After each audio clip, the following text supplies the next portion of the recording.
It's a 2010 Chevy Malibu. Doing a battery replacement. You gotta press this back, take out that cover. Pull this up right here. Take out that cover. You got a 10mm, you got a loose right there. Right there. It's positive, negative. You gotta take out these two 10s here, this 10 here, this 10 here. Move that out. Now,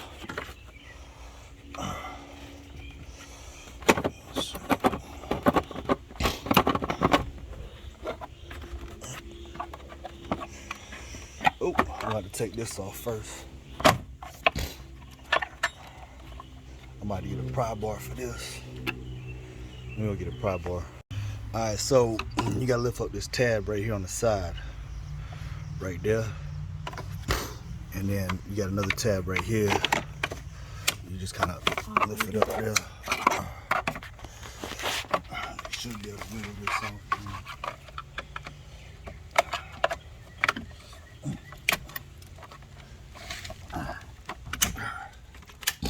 Alright, this will come off. Then you got 13mm right there.